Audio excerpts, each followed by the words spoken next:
Hi friends welcome to रेना समयल इनके என்ன சமையல் பார்க்க போறோம்னா ரோட்டு கடை எம்டி சால்னா தான் பார்க்க போறோம். ரொம்ப சுவையா இருக்கும்.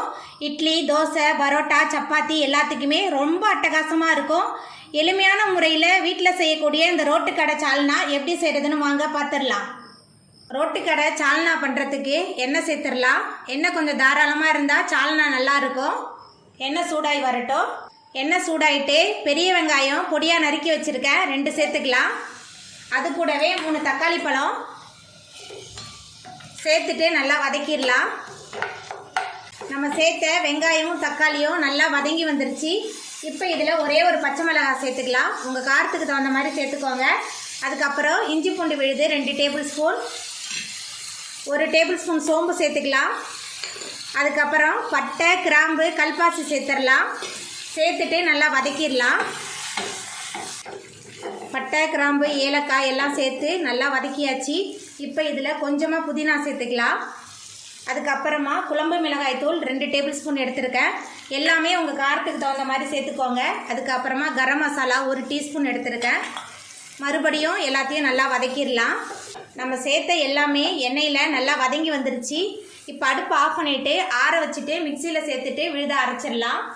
சால்னா பண்ணுறதுக்கு எண்ணெய் சேர்த்துடலாம். குறைவான எண்ணெய் போதும், ஏன்னா எல்லாத்தையும் நம்ம வதக்கிட்டோம். தாளிக்கிறதுக்கு மட்டும்தான் இப்போ எண்ணெய் சேர்த்துருக்கேன். எண்ணெய் சூடாகி வரட்டும். எண்ணெய் சூடாகி வந்துட்டு இதில் 1 டேபிள் ஸ்பூன் கடுகு சேர்த்துடலாம். கடுகு சேர்த்து கடுகு நல்லா பொரிய ஆரம்பிச்சிருச்சு. பிரியாணி இலை 1 சேர்த்துக்கலாம். அதுக்கப்புறமா பொடியாக நறுக்குன 2 பெரிய வெங்காயம் சேர்த்துட்டு எல்லாத்தையும் நல்லா வதக்கிடலாம். வெங்காயம் நல்லா வதங்கி வரணும். நல்லா வதக்கிடலாம். வெங்காயம் நல்லா வதங்கி வந்துருச்சு. இப்போ இதில் கொஞ்சமாக கருவேப்பிலை சேர்த்துடலாம். அதுக்கப்புறமா நம்ம மிக்சியில் சேர்த்து அரைச்ச விழுதை சேர்த்துடலாம். விழுதை சேர்த்துட்டு நல்லா கலந்து விட்டுடலாம். விழுதை சேர்த்துட்டு நல்லா கலந்தாச்சு. இப்போ இதில் உப்பு சேர்த்துக்கலாம். அதுக்கப்புறமா தண்ணி சேர்த்துக்கலாம். உங்களுக்கு எவ்வளோ தண்ணி தேவையோ அவ்வளோ தண்ணி சேர்த்துக்கோங்க. தண்ணி சேர்த்துட்டு நல்லா கலந்து விட்டுடலாம். தண்ணி சேர்த்து நல்லா கலந்தாச்சு. எல்லாமே சேர்ந்து நல்லா கொதிச்சு வரட்டும்.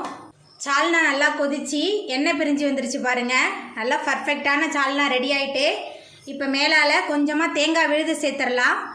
சோம்புலாம் சேர்க்கல, வெறும் தேங்காய் மட்டும்தான் விழுத அரைச்சி வச்சுருக்கேன். தேங்காய் சேர்த்துட்டு கலந்து விட்டுடலாம். தேங்காய் சேர்த்த பிறகு ஒரு கொதி வரட்டும். தேங்காய் சேர்த்து நல்லா கொதிக்க ஆரம்பிச்சிருச்சு. ரொம்ப நேரம் கொதிக்கல, ஒரு கொதி தான் வந்துச்சு. இப்போ நம்ம அடுப்பு ஆஃப் பண்ணிடலாம். அவ்வளோதாங்க. எளிமையான முறையில் செய்யக்கூடிய இந்த ரோட்டு கடை சால்னாவை நீங்களும் உங்கள் வீட்டில் செஞ்சு பாருங்கள். இட்லி, தோசை, சப்பாத்தின்னு எல்லாத்துக்குமே ரொம்ப அட்டகாசமாக இருக்கும். இந்த வீடியோ உங்களுக்கு பிடிச்சிருந்தா லைக் பண்ணுங்கள், ஷேர் பண்ணுங்கள், கமெண்ட் பண்ணுங்கள், சப்ஸ்கிரைப் பண்ணுங்கள். அப்படியே பக்கத்தில் உள்ள பெல் பட்டனை கிளிக் பண்ணிடுங்க. நன்றி.